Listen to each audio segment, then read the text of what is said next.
Debajo de la realidad de todos los días, hay un mundo imponente, donde gran parte de lo que percibimos del universo está mal. El físico y autor de bestsellers, Brian Greene, lo lleva a un viaje que dobla las reglas de la experiencia humana. ¿Por qué nunca vemos los hechos desarrollarse en el orden inverso? Según las leyes de la física, esto puede suceder. Más allá del cosmos. Un salto cuántico. Durante miles de años, hemos intentado descifrar los misterios del funcionamiento del universo. Y nos ha ido bastante bien. Pensamos una serie de leyes que describen un movimiento claro y certero de galaxias, estrellas y planetas. Pero ahora sabemos que a un nivel fundamental, las cosas son mucho más borrosas, porque descubrimos una serie de leyes revolucionarias que transformaron por completo nuestra imagen del universo. Desde el espacio exterior hasta el corazón de Nueva York y hasta el reino microscópico, nuestra visión del mundo ha cambiado gracias a estas extrañas y misteriosas leyes que están redefiniendo nuestra comprensión de la realidad. Son las leyes de la mecánica cuántica. Las reglas de la mecánica cuántica se aplican a cada átomo y a cada diminuta partícula de toda la materia, a estrellas y planetas, a rocas y edificios, y a usted y a mí. No notamos lo extraño de la mecánica cuántica en la vida cotidiana, pero siempre está allí si uno sabe dónde mirar. Solo hay que cambiar la perspectiva y llegar a la escala más pequeña, al nivel de los átomos y a las partículas que están dentro de ellos. En el nivel cuántico, las leyes parecieran ser completamente diferentes a las leyes familiares que se aplican a los objetos grandes y cotidianos. Y una vez que los observamos, nunca volvemos a mirar el mundo de la misma manera. No hace mucho pensábamos que lo teníamos bastante resuelto. Las reglas que se aplican a cómo los planetas hacen una órbita alrededor del Sol, cómo una pelota realiza una parábola a través del cielo, cómo las ondas se mueven en círculos sobre la superficie de una laguna. Estas leyes fueron descritas en una serie de ecuaciones llamadas mecánica clásica y nos permitieron predecir el comportamiento de las cosas con certeza. Todo parecía tener un sentido perfecto. Hasta hace unos 100 años, cuando los científicos intentaban explicar algunas propiedades inusuales de la luz. Por ejemplo, la clase de luz que emiten los gases cuando se calientan en un tubo de vidrio.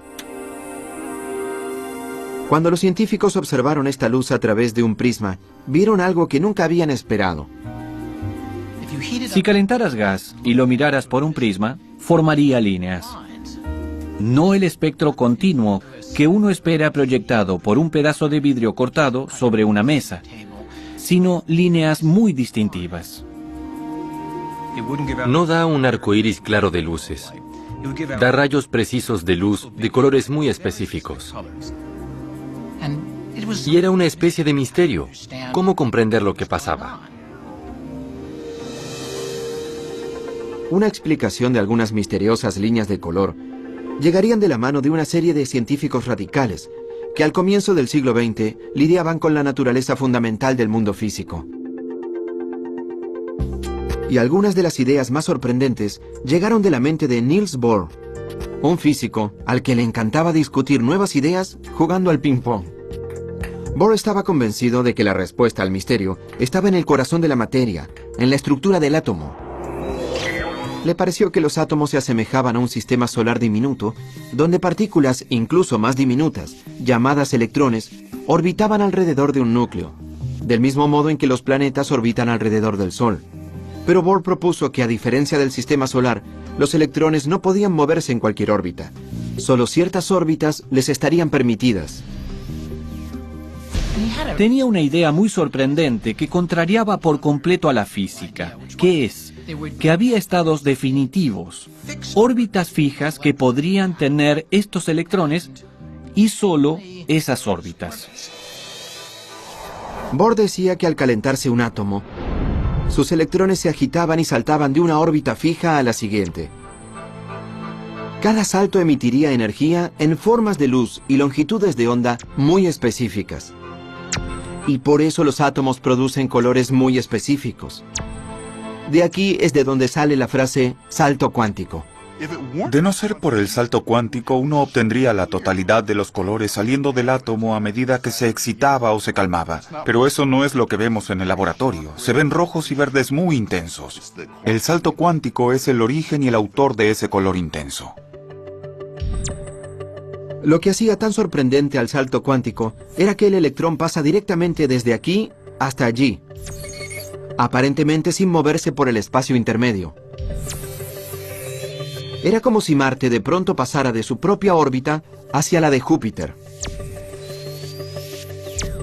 Bohr argumentaba que el salto cuántico surgía de una extraña propiedad fundamental de los electrones y de los átomos, y que su energía viene de trozos discretos que no pueden subdividirse, cantidades específicas mínimas llamadas quantum. Y por eso solo hay órbitas discretas y específicas que los electrones pueden realizar. Los electrones debían estar aquí o allí, simplemente en ningún otro lado intermedio. Y eso en la vida cotidiana no se parece a nada. Por más misterioso que pudiera ser, la evidencia rápidamente se acumuló, demostrando que Bohr tenía razón. Los electrones seguían una serie de reglas diferentes que los planetas o las pelotas de ping-pong. El descubrimiento de Bohr cambió el juego. Y con esta nueva imagen del átomo, Bohr y sus colegas se hallaron en un curso de colisión con las leyes físicas aceptadas. El salto cuántico era solo el comienzo.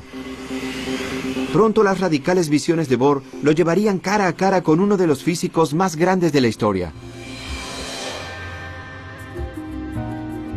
Albert Einstein no le temía a las nuevas ideas. Pero durante los años 20, el mundo de la mecánica cuántica comenzó a virar en una dirección en la que Einstein no quería ir. Una dirección que se desviaba por completo de las predicciones absolutas y definitivas, que eran el sello de la física clásica.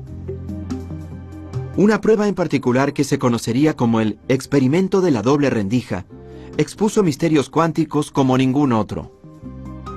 Si uno buscaba una descripción de la realidad basada en la certeza, sus expectativas serían destrozadas.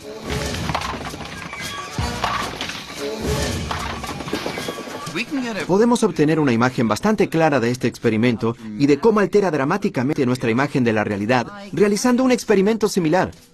No a la escala de las partículas diminutas, sino a la escala de objetos más comunes, como encontraríamos aquí, en un salón de bolos.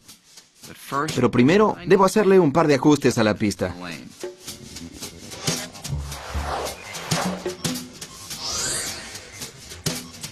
Uno esperaría que si hago rodar algunas de estas bolas por la pista, o bien nos detendrá la barrera, o pasaría por una de las rendijas y golpearíamos la pantalla de atrás.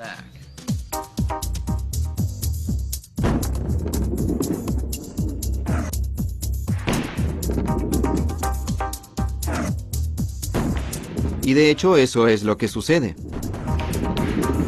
Las bolas que la atraviesan siempre golpean la pantalla directamente detrás, ya sea de la rendija izquierda o de la derecha.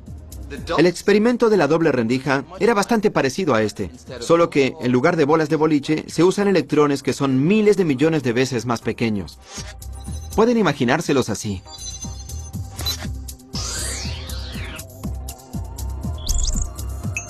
Veamos qué sucede si lanzo varias de estas pelotas. Cuando los electrones son lanzados a las dos rendijas, algo muy distinto sucede del otro lado. En lugar de golpear solo dos áreas, los electrones acaban por todas partes de la pantalla detectora, creando un patrón de rayas, incluyendo algunas justo entre las dos rendijas. El mismísimo lugar que uno creería que estaría bloqueado. Entonces, ¿qué pasa? Bien, para los físicos, incluso en los años 20, este patrón podía significar solo una cosa. Olas. Las olas hacen toda clase de cosas interesantes. cosas que las bolas de boliche nunca harían. Pueden dividirse, pueden combinarse. Si enviara una ola de agua a través de las dobles rendijas, se dividiría en dos, y luego las dos series de olas se intersectarían. Picos y valles se combinarían agrandándose en algunos lugares, haciéndose más pequeños en otros, y a veces cancelándose entre sí. Si la altura del agua corresponde al brillo de la pantalla, los picos y valles crearían una serie de rayas en lo que se conoce como un patrón de interferencia. Entonces, ¿cómo pueden los electrones, que son partículas, formar ese patrón? ¿Cómo puede un electrón único acabar en lugares en donde iría una ola? Las partículas son partículas, las olas son olas. ¿Cómo puede una partícula ser una ola? A menos que te resignes a la idea de que es una partícula y pienses, esto que yo pensaba que era una partícula en realidad era una ola. Una ola en un océano no es una partícula. El océano está hecho de partículas. Las olas del océano no son partículas. Y las rocas no son olas. Las rocas son rocas. Así que la roca es un ejemplo de la partícula. Una ola en el océano es un ejemplo de una ola en el océano. Y ahora alguien te dice que una roca es como una ola en el océano. ¿Qué? En los años 20, cuando se realizó por primera vez una versión de este experimento, los científicos luchaban por entender el comportamiento de la ola. Finalmente, un físico llamado Max Born tuvo una idea nueva y revolucionaria de lo que describía la ecuación de la ola. Born dijo que la ola no es un electrón en movimiento, ni ninguna otra cosa que se hubiera encontrado previamente en la ciencia. En su lugar, declaró que es algo muy peculiar, una ola de probabilidad. Esto es que Born argumentaba que el tamaño de la ola en cualquier lugar provoca la probabilidad de que el electrón se halle allí. Donde la ola es grande, allí encontraremos el electrón. Es donde es más probable que esté el electrón.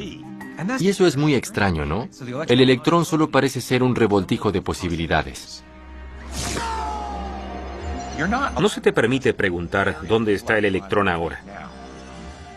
Se te permite preguntar, si busco al electrón en esta parte en particular del espacio, ¿cuál es la probabilidad de que lo encuentre allí? O sea, eso molesta a cualquiera, en cualquier momento. Por más extraño que parezca, esta nueva manera de describir cómo las partículas y los electrones se mueven es correcta en realidad. Cuando lanzo un electrón único, nunca puedo predecir dónde acabará. Pero si utilizo la ecuación de Schrödinger para hallar la ola de probabilidad del electrón, sí puedo predecir con gran certeza que si lanzo los suficientes electrones, digamos que un 33,1% acabarían aquí, un 7,9% acabarían allí, y así sucesivamente. Esta clase de predicción ha sido confirmada una y otra vez con experimentos, así que las ecuaciones de la mecánica cuántica resultan ser increíblemente certeras y precisas. Siempre y cuando podamos aceptar que tiene que ver con la probabilidad.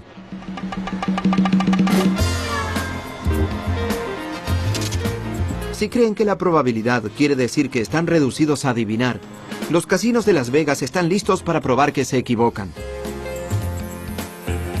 Intenten en cualquiera de estos juegos de azar y verán el poder de la probabilidad.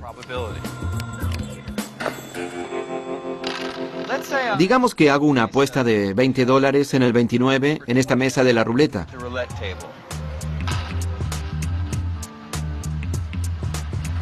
La casa no sabe si ganaré en esta ronda, la siguiente o la siguiente. 1. Pero sí conoce la probabilidad de que gane. Y en este juego es de 1 en 38. 21.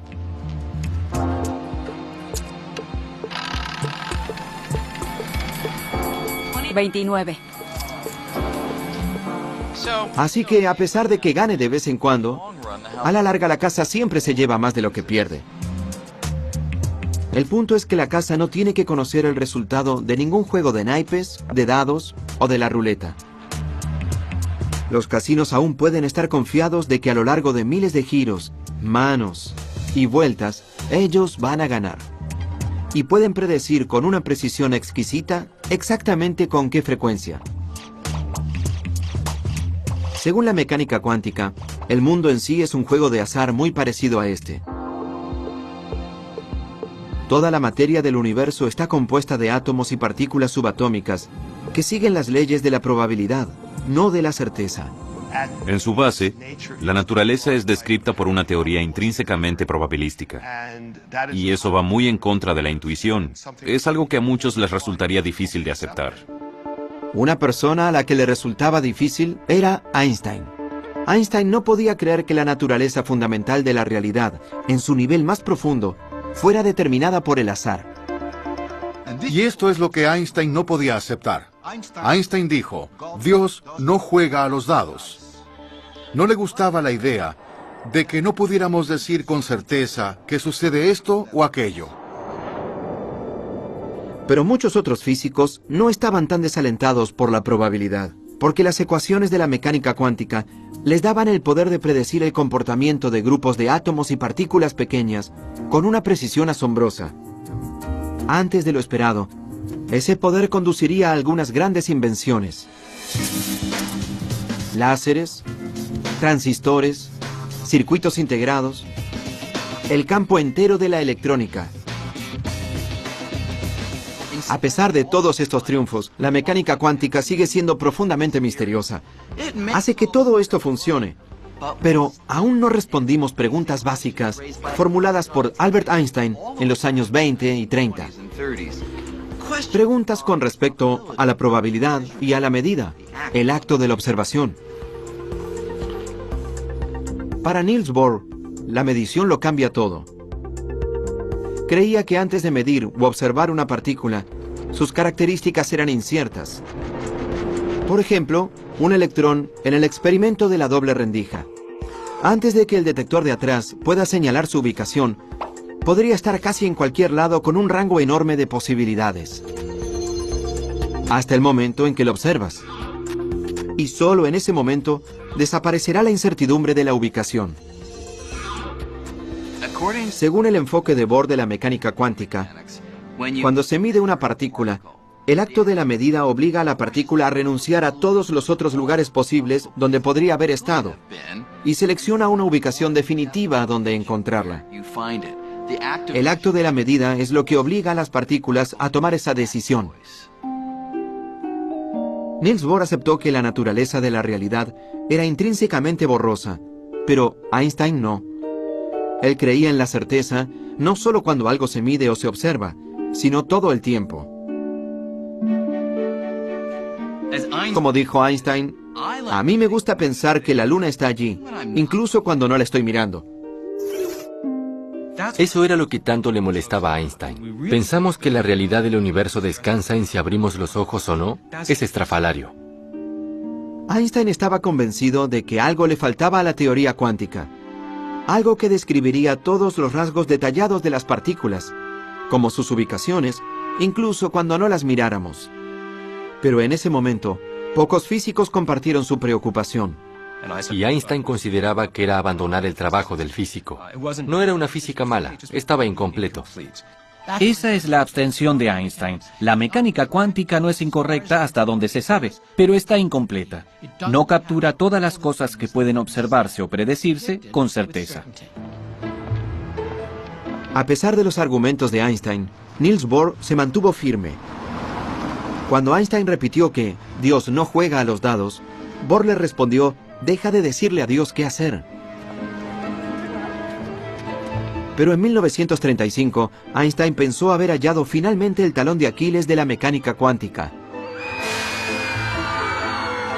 Algo tan extraño, tan contrario a las concepciones lógicas del universo, que pensó que tenía la clave para probar que la teoría estaba incompleta. Se llama entrelazamiento. La más estrafalaria, la más absurda, la más loca, la más ridícula predicción que hace la mecánica cuántica es el entrelazamiento. El entrelazamiento es una predicción teórica que viene de las ecuaciones de la mecánica cuántica. Dos partículas pueden entrelazarse si están cerca, y sus propiedades se vinculan. Notablemente, la mecánica cuántica dice que, incluso si estas partículas se separaran y fueran enviadas en direcciones opuestas, pueden permanecer entrelazadas, inextricablemente conectadas. Para comprender lo profundamente extraño que es esto, consideremos una propiedad de los electrones llamada spin. A diferencia de la peonza, el spin de un electrón, al igual que otras cualidades del electrón, por lo general es borrosa e incierta hasta el momento en que se mide. Y al hacerlo veremos que gira en el sentido de las agujas del reloj o en el sentido contrario a las agujas del reloj. Es parecido a esta ruleta. Cuando deje de girar acabará azarosamente en el rojo o en el azul.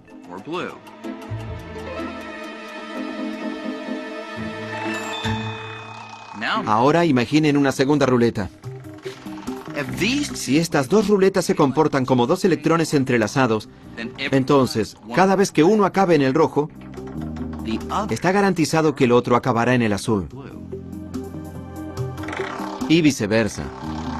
Ahora, como las ruletas no están entrelazadas, que suceda eso sería sospechoso.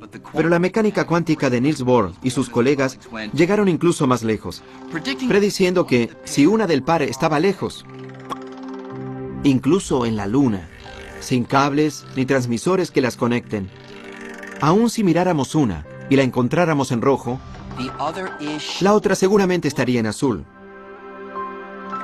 En otras palabras, si midiéramos una partícula aquí, no solo la afectaríamos a ella, sino que la medida también afectaría a su compañera entrelazada, sin importar lo distante que esté. Para Einstein, esta clase de conexión rara y de alto rango entre ruletas que giran o partículas era tan absurda que la llamó fantasmagórica. Acción fantasmal a distancia. Lo sorprendente es que cuando mides una partícula, afectas el estado de la otra partícula. Cambias su estado. No hay fuerzas o poleas ni cables de teléfono. No hay nada que las conecte. ¿Cómo puede ser que mi acción aquí se relacione con lo que sucede allí? Así que no hay modo en la que puedan comunicarse entre sí. Así que es completamente estrafalario.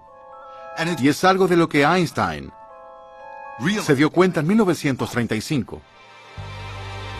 Einstein no podía aceptar que el entrelazamiento funcionara de esta manera, convenciéndose de que solo la matemática era rara, no la realidad. Aceptaba que las partículas entrelazadas pudieran existir, pero pensaba que había una explicación más sencilla de por qué estaban vinculadas que no involucrara una conexión misteriosa a larga distancia.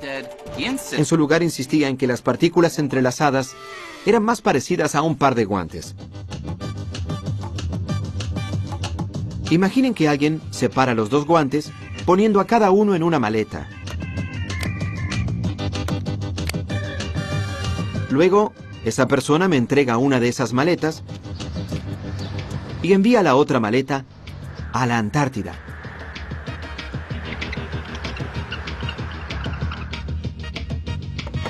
Gracias. Antes de mirar dentro de mi maleta, ya sé que tiene un guante derecho o izquierdo. Y al abrir mi maleta, si encuentro un guante izquierdo, entonces sé que en ese instante, la maleta en la Antártida debe contener un guante derecho, incluso a pesar de que nadie miró dentro de ella. No hay nada misterioso en esto. Obviamente, al mirar dentro de la maleta, no afecté a ninguno de los dos guantes. Esta maleta siempre tuvo un guante izquierdo. Y la de la Antártida siempre tuvo uno derecho. Eso se determinó en el momento en que los guantes se separaron y se empacaron. Einstein pensaba que exactamente la misma idea se aplicaba a las partículas entrelazadas.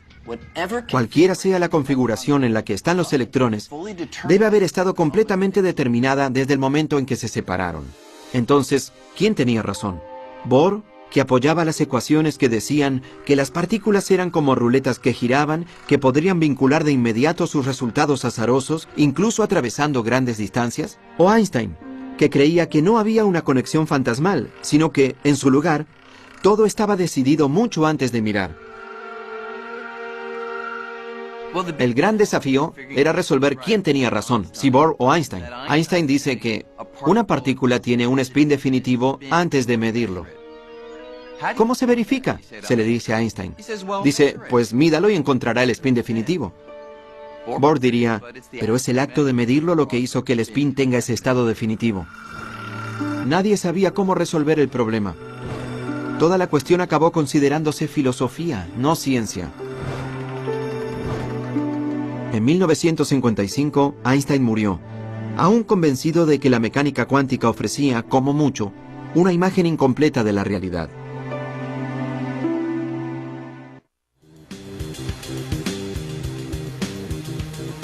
En 1967, en la Universidad de Columbia, la misión de Einstein de desafiar a la mecánica cuántica fue asumida por un recluta insólito. John Clauser estaba a punto de graduarse como doctor en astrofísica. Lo único que se le interponía era su calificación en mecánica cuántica. Cuando aún estaba estudiando, por más que lo intentara, no podía comprender la mecánica cuántica.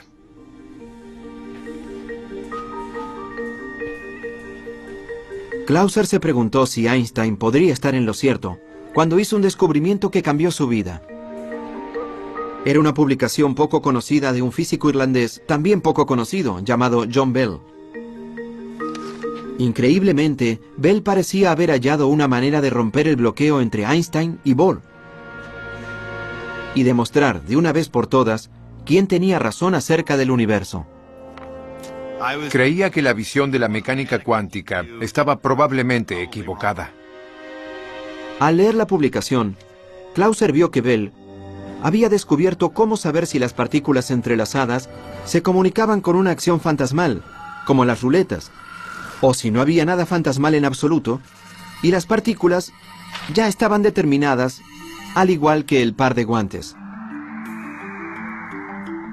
Con una astuta matemática, Bell demostraba que si la acción fantasmal no funcionaba, la mecánica cuántica no estaba para nada incompleta, como pensaba Einstein. Estaba mal. Llegué a esta conclusión. Dios mío, este es uno de los resultados más profundos que haya visto. Bell era teórico, pero su publicación demostraba que la cuestión podría ser comprobada construyendo una máquina que creara y comparara muchos pares de partículas entrelazadas.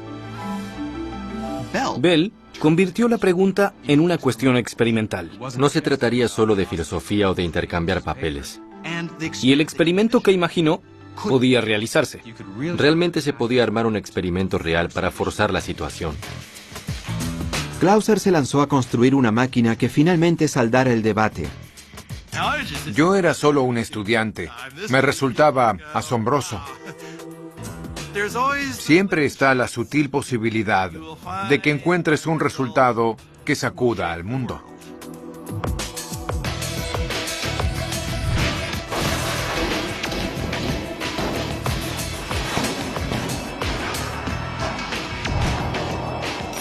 La máquina de Clauser podía medir miles de pares de partículas entrelazadas y compararlas en muchas direcciones diferentes.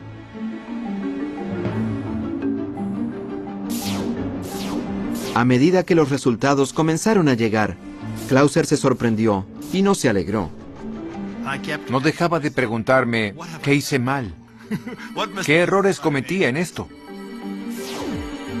Clauser repitió su experimento y pronto el físico francés Alain Aspect desarrolló pruebas incluso más sofisticadas. Una de ellas iba al corazón del debate entre Einstein y Bohr. En la prueba de Aspect, el único modo en que medir una de las partículas pudiera influir directamente a la otra sería que una señal viajara entre ellas más rápido que la velocidad de la luz, algo que el mismísimo Einstein había demostrado como imposible. La única explicación que quedaba era la acción fantasmal, así que el experimento de Aspect borró virtualmente toda duda. El resultado de estos experimentos son sorprendentes y demuestran que la matemática de la mecánica cuántica está en lo cierto. El entrelazamiento es real. Las partículas cuánticas pueden vincularse a través del espacio. Medir una cosa, de hecho, puede afectar instantáneamente a su compañero distante, como si el espacio que los distanciara ni siquiera existiese. Lo único que Einstein consideraba imposible, la acción fantasmal a distancia, realmente sucede.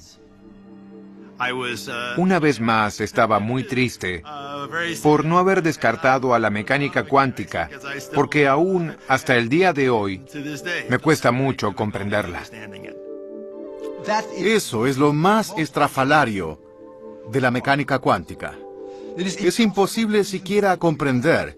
Ni siquiera me pregunten por qué. No me pregunten, aunque lo harán, cómo funciona, porque es una pregunta ilegal. Solo podemos decir que aparentemente esa es la manera en que funciona el mundo. Así que, si aceptamos que el mundo realmente funciona de esta extraña manera, ¿podríamos aprovechar la acción fantasmal a distancia del entrelazamiento para hacer algo útil? Pues, un sueño ha sido, de algún modo, transportar a la gente y las cosas de un lugar al otro sin atravesar el espacio que los separa. En otras palabras, la teletransportación. Teletranspórtame. Energizar. Energizando. En Viaje a las Estrellas, la teletransportación siempre lucía muy conveniente. Parece pura ciencia ficción, pero ¿podría posibilitarlo el entrelazamiento? Extraordinariamente, ya se están haciendo pruebas aquí, en las Islas Canarias, cerca de la costa africana.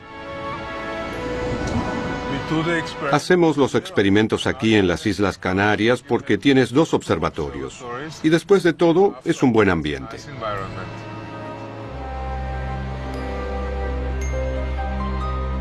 Anton Zeilinger está lejos de teletransportarse como cualquier otro humano.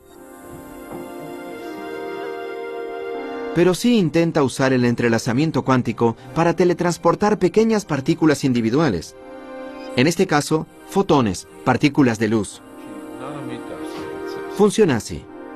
Comienza generando un par de fotones entrelazados en el laboratorio de la isla de La Palma.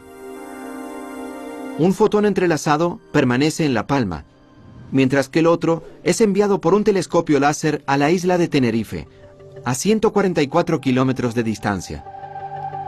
Después, Zeilinger incluye un tercer fotón, el que quiere teletransportar, y hace que interactúe con el fotón entrelazado de La Palma. El equipo estudiará la interacción comparando los estados cuánticos de las 2 partículas. Y esta es la parte increíble. Por la acción fantasmal, el equipo podrá usar esa comparación para transformar al fotón entrelazado en la isla distante en una copia idéntica de ese tercer fotón. Sería como si el tercer fotón se teletransportara a través del mar sin atravesar el espacio entre las islas. Extraemos la información que lleva el original y hacemos un nuevo original allí. Utilizando esta técnica en otros lugares, Zeilinger ha teletransportado con éxito miles de partículas. Pero, ¿podría ir esto incluso más lejos? Ya que estamos hechos de partículas, ¿podría este proceso hacer posible la teletransportación humana?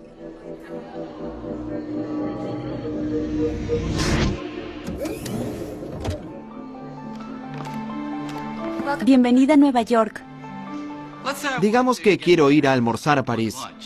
Pues, en teoría, el entrelazamiento podría algún día hacer que eso sea posible. Esto es lo que necesito. Una cámara de partículas aquí en Nueva York que esté entrelazada con otra cámara de partículas en París.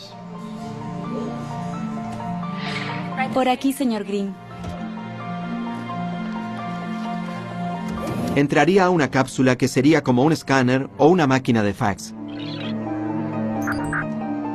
Mientras el aparato escanea la gran cantidad de partículas en mi cuerpo, más partículas que estrellas en el universo observable, a la vez escanea las partículas de la otra cámara y crea una lista que compara el estado cuántico de ambas series de partículas. Y aquí es donde entra en juego el entrelazamiento. Por la acción fantasmal a distancia, esa lista también revela cómo el estado original de mis partículas se relaciona con el estado de las partículas en París.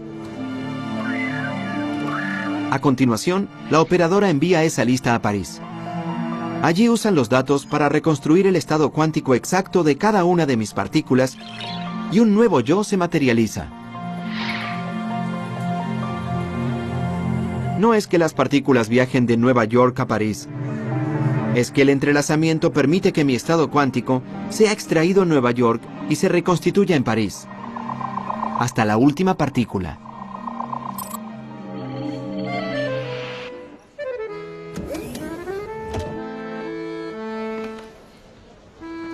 Bonjour, Monsieur Green. Hola.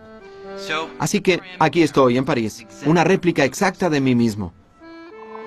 Y mejor que sea así, porque medir el estado cuántico de todas mis partículas en Nueva York ha destruido a mi yo original. En el protocolo de teletransportación cuántica, se requiere que lo que sea transportado sea destruido en el proceso. Y genera algo de angustia, porque supongo que acabaría siendo un conjunto de neutrones, protones y electrones. No lucirías muy bien. Hoy estamos lejos de la teletransportación humana, pero la posibilidad provoca la pregunta. El Brian Greene que llega a París, ¿soy realmente yo? Pues no debería haber ninguna diferencia entre el viejo yo de Nueva York y el nuevo yo aquí en París. Y la razón es que, según la mecánica cuántica, no son las partículas físicas lo que hacen que yo sea yo, sino la información que contienen estas partículas. Y esa información fue teletransportada exactamente.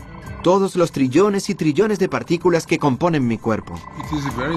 Es un tema filosófico muy profundo. Si lo que llega a la estación de recepción es el original o no. Mi postura es que con original nos referimos a algo que tenga todas las propiedades del original.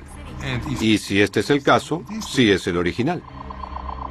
Yo no me metería en esa máquina. Ya sea que la teletransportación humana alguna vez se vuelva o no una realidad, la falta de certeza de la mecánica cuántica tiene toda clase de aplicaciones prácticas. Aquí en el MIT, Seth Lloyd es uno de los muchos investigadores que intentan aprovechar la mecánica cuántica de maneras poderosas y nuevas. La mecánica cuántica es rara, tan solo es así. Así que la vida nos está dando limones raros. ¿Podemos hacer limonada rara con esto? La limonada rara de Lloyd llega en forma de una computadora cuántica. Estas son las entrañas de una computadora cuántica. Este invento de oro y bronce puede no lucir nada parecido a una computadora familiar, pero en su corazón habla el mismo idioma. Código binario. Un lenguaje de computadora compuesto por ceros y unos llamados bits. El trozo más pequeño de información es un bit. Y lo que hace la computadora es sencillamente reducir la información a sus trozos más pequeños y luego combinarlos muy rápidamente. Esta computadora cuántica habla en bits, pero a diferencia de un bit convencional, que en cualquier momento puede ser un 0 o un 1, un bit cuántico es mucho más flexible. Algo aquí puede ser un bit. Aquí hay un 0, allí hay un 1. Es un bit de información.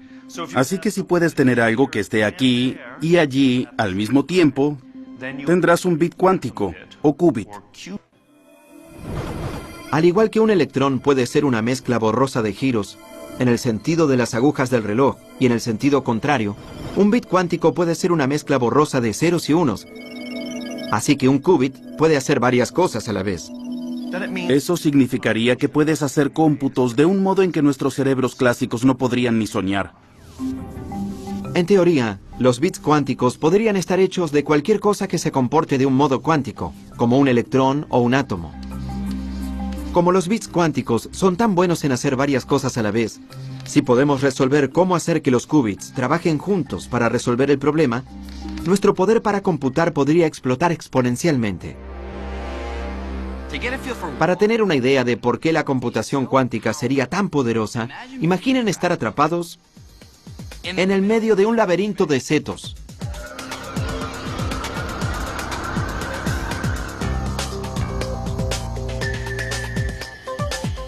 Lo que uno quiere es hallar la salida lo más rápido posible. El problema es que hay muchas opciones. Y solo puedo probarlas una por vez. Esto significa que voy a llegar a muchos resultados infructuosos. Iré a muchos callejones sin salidas. Y daré muchas vueltas equivocadas antes de finalmente tener suerte y encontrar la salida. Y así es como resuelven los problemas las computadoras de hoy. Aunque lo hacen muy rápidamente, solo realizan una tarea a la vez. Del mismo modo, yo solo puedo investigar un camino a la vez en el laberinto. Pero si pudiera probar todas las posibilidades a la vez, sería diferente. Y así es como funciona la computación cuántica.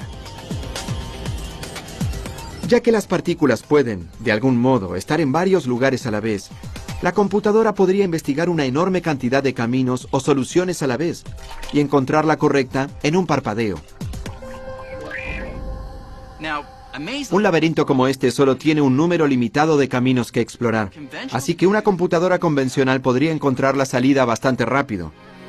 Pero imaginen un problema con millones o miles de millones de variables, como predecir el clima con mucha antelación. Podríamos predecir desastres naturales como terremotos o tornados. Resolver esta clase de problemas ahora sería imposible, porque se necesitaría una computadora ridículamente enorme. Pero una computadora cuántica podría hacer este trabajo con solo algunos cientos de átomos. Así que el cerebro de esa computadora sería más pequeño que un grano de arena. Sin dudas, estamos mejorando cada vez más en aprovechar el poder del mundo cuántico. Y quién sabe a dónde podría llevarnos.